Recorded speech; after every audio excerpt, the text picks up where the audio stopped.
ETF index mutual funds నేర్చుకుని stock మార్కెట్లో రాణించాలనుకుంటున్నారా? వెంటనే ఈ నెంబర్కి కాల్ చేయండి. నమస్తే రమ్మగారు. నమస్తే జయ. ఏదైనా మంచి కథ చెప్తారండి? ఇంట్రెస్టింగ్ కథ ఒకటి చెప్తాం. ఓకే. ఒక ఊళ్ళోట ముగ్గురు అన్నదమ్ములు ఉండేవాళ్ళట. ఏంటంటే తెలివిగల దొంగతనాల కథ అనమాట. పెద్దవాడి పేరు తంట, రెండోవాడు మహాతంట, మూడోవాడు తెగతంట. చాలా బాగుంది కదా. తెగతంటకి భలే తంట అని పెట్టుకుందాం పేరు. భలే తంట, మహాతంట, భలే తంట.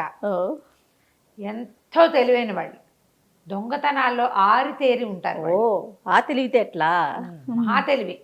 వాళ్ళు ఏమనుకుంటున్నారట, మన ఊళ్ళో ఇక్కడ చేసేది ఏం లేదు, రాజుగారికి దగ్గరికి వెళ్ళాలి, రాజుగారికి మనం వస్తున్నామని తెలియజేయాలని రాజుగారికి ఒక ఉత్తరం రాశారు.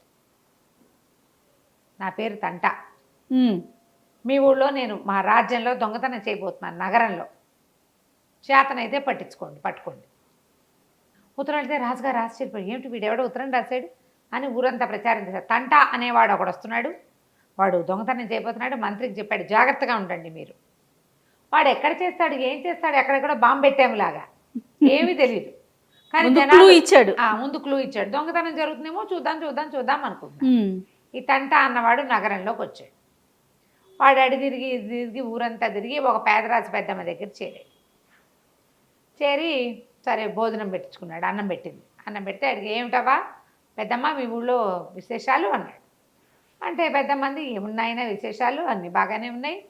రాజుగారు మా సాధారణంగా పోయేవాడు, మంత్రి గారు భలే తెలివైనవాడు, మరి ఒకడెవడో తంటాట, వాడు ఇక్కడ దొంగతనం చేస్తానన్నట్ట, దాంతో కొంచెం ఏదో జాగ్రత్తలు అవి పడుతున్నారు, కాస్త రక్షక భటులను పెంచారు, ఏమిటో హడావిడి పడుతున్నారు. అంటే అలాగా అవ్వ అన్నాడు. అన్నం పెట్టి తిన్నాడు. తిన్నాక ఓ బంగారు కాసు ఇచ్చాడు.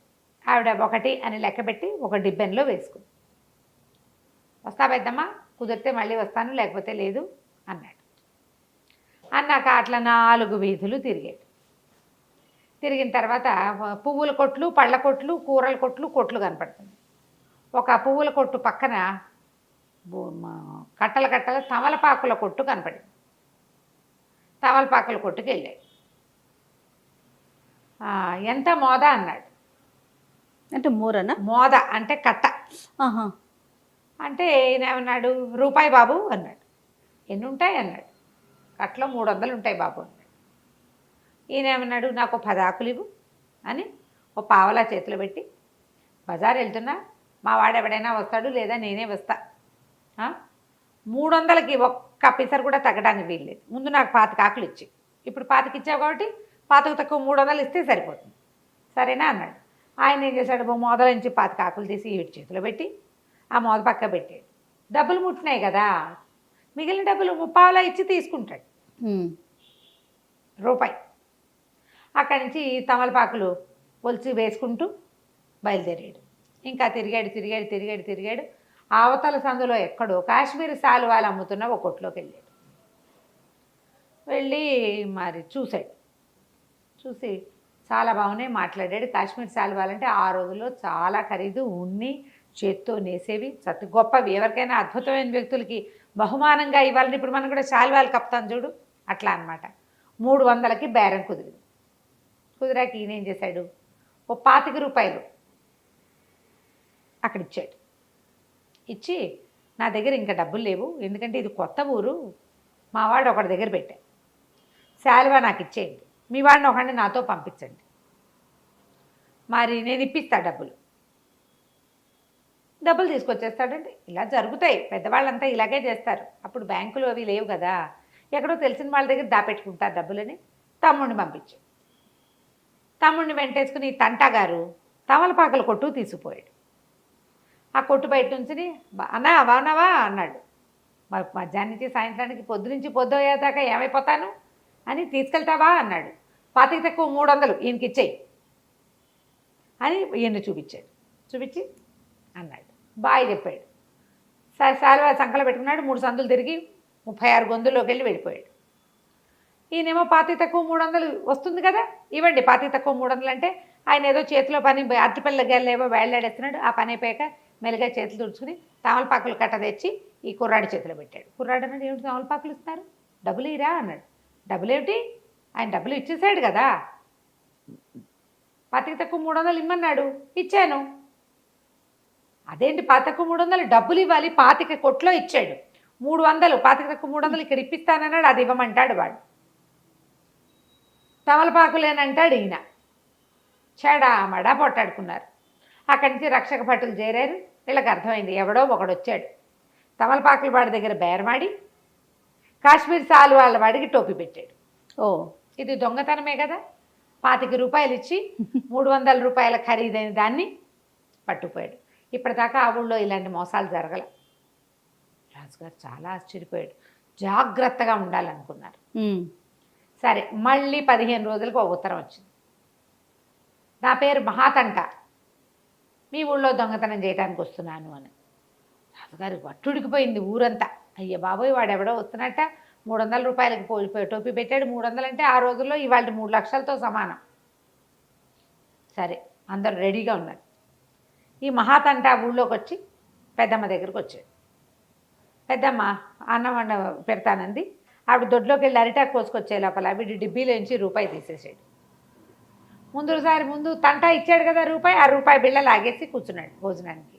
భోజనం పెట్టింది, అన్నం తిన్నాడు. ఏమిటి అత్త, అమ్మమ్మ, పెద్దమ్మ మీ ఊళ్ళో సంగతులు అన్నాడు. ఏముంది నాయన, అన్ని బాగానే ఉన్నాయి, మొన్న ఎవడో తంటాట వాడెవడో వచ్చాడు, చెప్పేసింది. 300 రూపాయలకి టోపీ పెట్టాడు అని చెప్పాక సరే అలాగా అన్నాడు. అన్నం తిన్నాడు. అన్నం తిన్నాక రూపాయి కాసు చేతిలో పెట్టాడు. ఆ రూపాయి కాసు ఏది, వాళ్ళు అన్నిచ్చిందే. ఈవిడ 2 అని లెక్క పెట్టుకుంది.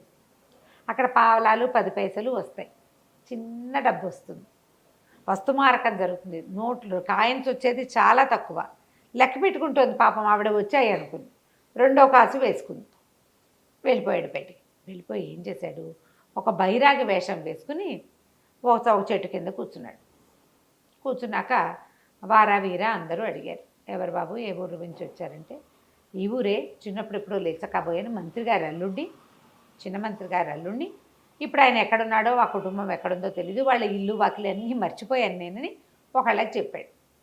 అయ్య బాబోయ్, ఇంత వచ్చేస్తున్నవాడు కుర్రాడు, మంత్రి గారి అల్లుడు, పిల్లకి పెళ్ళైన కొత్తల్లో మంత్రి గారి అల్లుడు పిచ్చెత్తి లేచిపోయాడు అన్నారు. వీడియో కాబోలని వారా వీరా వీరా వారా చెప్పుకున్నారు. ఆ నోట ఈ నోట మంత్రి గారికి చేరింది. నిజంగానే ఇదివరకటి రోజుల్లో చిన్న మంత్రిగా ఉన్న ఆయన ఇప్పుడు పెద్ద మంత్రి అయ్యాడు. మహా తెలివి గలవాడు. ఆయన పిల్లకి 10 ఏళ్ల పిల్లకో 9 ఏళ్ల పిల్లకో పెళ్లి చేశాడు. 14 ఏళ్ల వాడికి. వాడు కొంచెం తింగరిగా ఉన్నాడు పిల్లవాడు.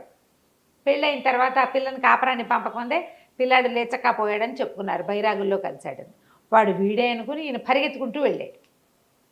వెళ్ళి చూస్తే ఏముంది, ఎంత బాగున్నాడో కుర్రాడు, గట్టిగా ఉన్నాడు, సాముగారిడీలు చేసినట్టున్నాడు. ఏదో జీబురు గడ్డము అవి ఉన్నాయి. గుర్తుపట్టాడు ఈయన. పట్టడానికి ఏముంది, అప్పుడు బక్కగా ఉండే పిల్లాడు, 10 ఏళ్ళు వస్తే పుష్టిగా అవడు. ఎవరి పిల్లాడైతే మాత్రం కాస్త అటు ఇటుగా అలాగే ఉంది. 14 ఏళ్ళు అయింది, ఈయన గుర్తు కూడా లేదు. కాకపోతే ఆను పాను కరెక్టే. ఆ పిల్లాడికి ఊరు పేరు చెప్పడాలు అవి కూడా రావు, పొరపాటున ఇచ్చారు పెళ్ళికి. కానీ మంత్రి గారు అల్లుండి అన్న మాట మాత్రం గుర్తుంది. దొంగ మాట, ఊళ్ళో తెలిసిన మాట పట్టుకున్నాడు వాడు. ఈ మహాతంటాన్ని మంత్రి గారు ఇంటికి తెచ్చుకున్నాడు. ఇంట్లో తీసుకెళ్ళాడు. చక్కగా మొహంగా శుభ్రంగా స్నానం చేయను ఆయన, అది ఇది షేవింగ్ చేసుకుంటావా అట ఏదో కనుక్కున్నారు. కత్తి వండి నేను తీసుకుంటాను, నేను వేరే వాళ్ళు నన్ను ముట్టుకోకూడదు అన్నాడు. అతికించుకున్న గడ్డమే కాదు, జుట్టు తలా చక్కగా శుభ్రం చేసుకున్నాడు. చక్కగా కళకళ్ళాడుతూ బాగున్నాడు. చందమామల్లే కుర్రాడు, జబజబలాడుతూ 25-30 సంవత్సరాల వాడు. సరే, మంచిగా భోజనం పెట్టారు. బయటికి ఊరంతా చూస్తాను, మీతో పాటు వచ్చాడు. మరి ఇప్పుడు ఆ రోజులు ఏంటంటే ఇట్లా రాగానే అట ఏమైనా విశేషాలు చేయటాలు అవి ఉండేవి కదా, ముహూర్తాలు అవి చూడాలి, వాళ్ళ అమ్మా నాన్నని పిలవాలి, కపిల్లని కాపురాన్ని పంపాలి, చాలా ఉంటాయి. ఈ లోపల అల్లుండి మన దగ్గర ఉంచుకుని మంచి చేసుకోవాలి. ఈయనేమో అల్లుండి వెనకాల తీసుకెళ్తానన్నాడు. బయటకు వచ్చారు. బయటకు వస్తే మంత్రి గారిది పెద్ద వాకిలి, అది గుమ్మం దిగంగానే ఎడం చేతి వైపు బండకొయ్య అని ఒకటి ఉంటుంది, శిక్షలేసి, అది అక్కడ. ఏం మావయ్య ఇది అన్నాడు. ఇది బండకొయ్యనైనా. ఆ బండకొయ్యలో దాని పై భాగం పైకి, కింద భాగం కిందకి వస్తుంది. ఆ కింద భాగం మీద ఎవరిదైనా తల పెట్టించి పై భాగాన్ని పెట్టేసి సీల బిగిస్తే మెడ బిగిసిపోతుంది, మెడ నొప్పి పెట్టేస్తుంది. మెడ నొప్పి పుట్టి దొంగ వాళ్ళు ఎవరైనా సరే నిజం చెప్తారు. ఇది అక్కడక్కడ ఊళ్ళో ఉంటుంది. మంత్రి గారి సౌధం ఉంది కాబట్టి పక్కనే ఉంది అనేసరికల్లా, అరే భలేగా ఉంది, అసలు చూడడానికి ఎప్పుడు చూడలేదు నేను, భలే వెరైటీగా ఉంది, మావయ్య మావయ్య నన్ను ఇందులో పెట్టవా అన్నాడు. అనేసరికి అదేమిట్రా నాయన ఇంటల్లుడు నేను పెట్టకూడదురా నాయన అంటే కాదు కాదు నాకు చూడాలనుంది అసలు అది ఆ మెడలో అందులో మెడ ఎట్టా పడుతుంది వెరైటీగా ఉంది చూస్తాను ట్రై చేస్తా అన్నాడు. అనేసరికి మంత్రి గారు అన్నాడు ఇంటల్లుడు ఇప్పుడే దొరికావు నాయన నీ మెడకు బండకు తగిలి స్టాప్స్ ఎక్కను నేను పెట్టుకుంటాగా ఈ సీలు బిగించు సరిపోతుంది అన్నాడు. అనగానే సరే ఏం చేశాడు ఆ సీల ఊడదీసి ఆయన వంగి దాని మీద గిట్ట పడుకున్నాడు. తలకాయ కరెక్ట్గా అది అర్ధచంద్రాకారంలో ఉంటుంది, దాని మీద ఇట్లా తల ముందుకు పెట్టి మెడ దాని మీద పెట్టాలి. ఈ రెండో పార్ట్ పెట్టంగానే తల కదలకుండా ఇట్లా మొండెం మొహం బయటకుండి మొండెం వెనక్కు ఉంటుంది అనమాట. బిగించేశాడు, గట్టిగా బిగిస్తే లబలబలాడాడు మంత్రి గారు. అయ్యో నెప్పెడుతోంది వదులుతీరా అంటే వీడు ఇంకా తిప్పేస్తూ రావట్లేదు మావయ్య గట్టిగా అయిపోయింది మావయ్య ఇప్పుడు ఏం చేయాలి మావయ్య అన్నాడు. అనగానే అత్త దగ్గరికి వెళ్ళి సుత్తి శానం పట్టురారా అది పెట్టి సుత్తితో కొడితే వదులవుతుంది అన్నాడు. అనేసరికల్లా సరే ఈయన లబోదిబోమంటున్నాడు. ఇక్కడ అల్లుడు ఇంట్లోకి వెళ్ళాడు. 2 అడుగుల దూరంలోనే ఉందిగా మంత్రి గారింటికి. అత్తగారి దగ్గరికి వెళ్ళేసరికి అత్తగారు సుత్తి శానం అడగకుండా విడియడికాడు. నగలు బంగారము డబ్బులు ఇవ్వమంటారు, మా మావయ్య గారి మెడ మీద కత్తి పెట్టారు ఇవ్వమంటారు అత్తయ్య అన్నాడు. అనేసరికల్లా ఆవిడ ఇవ్వటల్లా. అదేమిటి అని ఆశ్చర్యపోతుంది. ఆ ఇళ్లలో ఆడాళ్ళు బయటకు వచ్చేవాళ్ళు కదా, వాళ్ళు ఇంట్లోనే ఉన్నారు. ఈ లోపల వీడు కేకలు పెట్టాడు, మావయ్య నువ్వు చెప్పినవి అత్తయ్య ఇవ్వట్లేదు అని. ఆయన అన్నాడు లబోదిబడి వస్తే మెడ తెగిపోయేలాగా ఉంది ఇవ్వవే నీ మొహం మండా నీ సొమ్మేం పోయిందే అన్నాడు. ఆయన ఉద్దేశం ఏంటి సుత్తి శానం ఇవ్వడానికి నీ సొమ్మేం పోయిందని అంటున్నాడు ఆయన. ఈవిడికేం అర్థమైంది నగలు నాణ్యాలు నేను సంపాదించినవి నీ సొమ్మేం పోయింది అంటున్నాడు మొగుడు అనుకుని మెళ్ళ ఉన్న నగలతో సహా తీసి లోపల నుంచి ఇంత మూట పట్టుకొచ్చి చేతిలో పెట్టింది. వాడు పుచ్చుకుని మంత్రి గారికి బాయ్ చెప్పి మంత్రి గారు లబో దిబోమన్నాడు. ఏమిటో జరుగుతోంది, ఆడాళ్ళు భయపడి బయటికి రాలేదు. చీకటి పడ్డాక ఆ రోడ్లోకి వచ్చిన వాళ్ళు ఎవరో చూసి అయ్యో ఇదేమిటి మంత్రి గారు ఇక్కడ ఉన్నాడని వదిలిచ్చారు. మంత్రి గారి ఇంట్లో నుంచే నగా నాణ్యం గోవిందా అయిపోయిందా. అక్కడి నుంచి ఊళ్ళో అంతా ఊరు అట్టుడికిపోయింది. రాజుగారు ఇంత తెలివి తక్కువగా ఉన్నాడేంటి అనుకున్నారు. మంత్రి గారికే టోపీ వేస్తే ఇక రాజుగారేం లెక్క. అది కొద్ది రోజులు గడిచినాయి. మళ్ళా 15 రోజులకు ఉత్తరం వచ్చింది. నా పేరు భలేతంట, మీ రాజ్యంలో నేను దొంగతనం చేయడానికి వస్తున్నాను. రాజు అన్నాడు ఇట్లా మీతో లాభం లేదు, ఎవరెవరిని మోసం చేసేస్తారో వీళ్ళు, నేను రోజు పహరా కాస్తా, ప్రతిరోజు నగరం అంతా తిరుగుతాను అన్నాడు. రాజుగారి నగరం అంతా తిరుగుతున్న సంగతి అందరికీ తెలుసు. ఈ భలేతంటాగాడు ఏం చేశాడు, రావటం వస్తూనే పెద్దమ్మ దగ్గరికి వెళ్ళాడు. పెద్దరాజు పెద్దమ్మ దగ్గరికి వెళ్ళాడు. పెద్దమ్మ ఇంట్లో ఆ పెద్దమ్మ అరిటాకు తెచ్చే లోపల రూపాయి బిళ్ళ తీసేసాడు. మళ్ళీ అక్కడి నుంచి ఆవిడ అన్నం పెట్టింది. తంటా గురించి చెప్పింది. రాజుగారే తిరుగుతున్నారు స్వయంగా. రాజు చండప్రచండు ఆయన, అందరూ మంత్రి తెలివైన వాడు అనుకుంటారు. రాజు కత్తి దూస్తే మామూలు వాడు కాదు, ఆయన మెడ తెగిపోవాల్సిందే, చాలా గట్టివాడు, శిక్షలు కూడా చాలా గట్టి వేస్తాడు డామ్డెమ్మని ఏదో చెప్పింది. సరే రూపాయి ఇచ్చాడు. ఈవిడ 3వ రూపాయి ఇచ్చినందుకు 3 అని లెక్కెట్టి డిబ్బెన్లో వేసుకుంది పాపం. వీడు అన్నం తిని లేచి వెళ్ళిపోయి అక్కడ కాసిన బొరుగులు, ఇక్కడ కాసిన చెక్కిలాలు, చేగోడీలు అవన్నీ కొనుక్కొని ఒక జంగిడి లాంటిది కూడా కొని అది పుచ్చుకుని నగర శివార్లలోకి వెళ్ళిపోయి అక్కడ ఒక శ్మశానం ఉంది. ఆ వాకిట్లో శ్మశానపు వాకిలి వైపు ఈ జంగిడి పెట్టుకుని ఓ చిన్న లాంతర కొనుక్కొచ్చాడు. వెలిగించి ఒత్తి పెద్దది చేసుకుని పెట్టు కూర్చుని ఉన్నాడు. రాత్రి 11 గంటల వేళ 11 గంటలకి రాజుగారు ఊరంతా తిరుగుతున్నాడు కాదు, ఈ శివార్ల వైపుకున్న శ్మశానం వైపు కూడా వచ్చాడు. దూరం నుంచి దీపం కనపడింది ఆయన. వీడెవడు ఇక్కడ రాత్రిపూట 11 దీపం పెట్టి కూర్చున్నాడు శ్మశానం బయట. ఏదైనా మంటలుంటే లోపల ఉండాలి, సాయంకాలం వెలిగించాను. ఎవడరా నువ్వు ఏమిట్రా అని కేకేశాడు. బాబు నేనండి, నా పేరండి, ఏదో అంటారండి, ఈ చుట్టుపక్కలే ఉంటాను, దొంగలు ఈ దారిలో తిరుగుతారండి, నా దగ్గర ఏమైనా కరకరలు అవి కొనుక్కు తింటారండి అనేసరికల్లా పొంగల్తో కొనుక్కు తింటామేమిట్రా, నువ్వు ఏదో మాట చెప్తా ఉంటే కాదు బాబు నిజమండి, నిజం, ప్రతిరోజు వస్తున్నారండి, రోజు కొనుక్కుంటున్నారు, నేను ఇక్కడే ఉంటున్నాను. అవును ఆయన నిన్న మొన్న రాలా, ఇవాళే ఇటు వచ్చాడు. సరే నిజమే అనమాట. అయితే అన్నాడు ఒరే ఆ దొంగలు ఎవరో నాకు చూపిస్తావరని. చూపిస్తాను బాబు తప్పకుండా అన్నాడు. దాక్కోండి, అక్కడ దాక్కోవడానికి ఏమీ లేదు. వీడన్నాడు అట్ట కాదు బాబు, మన దగ్గర సంచులు ఉన్నాయి, గోను సంచులు, ఓ పని చేయండి, గోను సంచులో కూర్చోండి.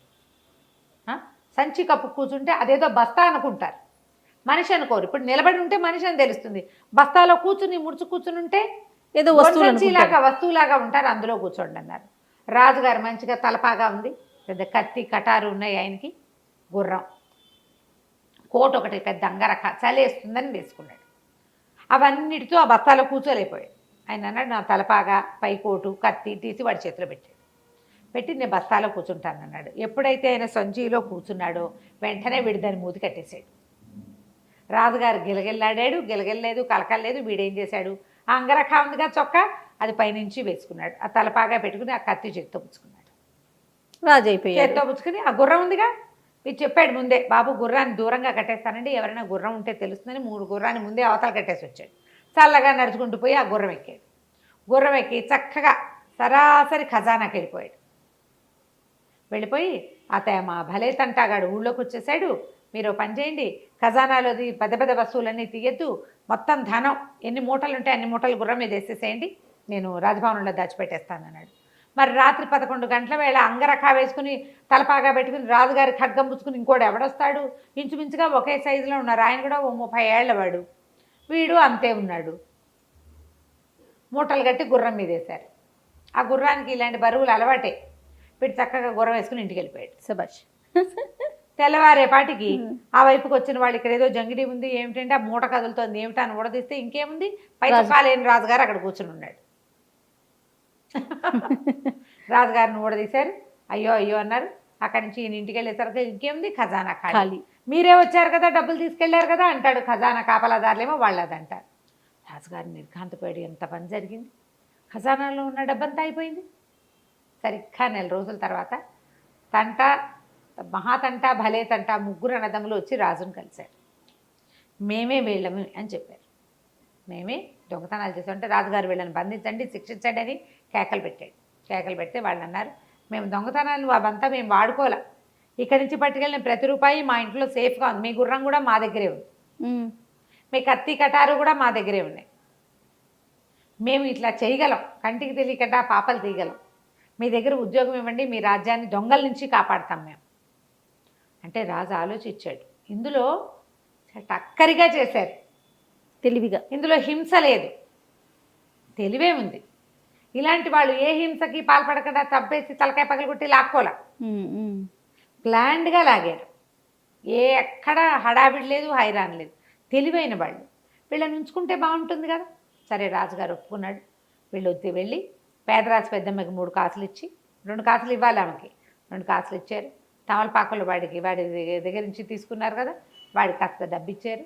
అక్కడి నుంచి ఆ కాశ్మీర్ శాలువా వాడికి మిగిలిన డబ్బులు ఇచ్చేశారు. మంత్రి గారి డబ్బులు మంత్రి గారికి ఇచ్చేశారు. రాజుగారి వస్తువులన్నీ రాజుకు అప్పచెప్పి కొత్వాళ్ళుగా నగర కొత్వాళ్ళుగా 3 ఉద్యోగాలు సంపాదించి హాయిగా ఉన్నారు. చోర విద్య. సూపర్. కంచికి మనం ఇంటికి. నమస్తే రమ్మగారు. నమస్తే.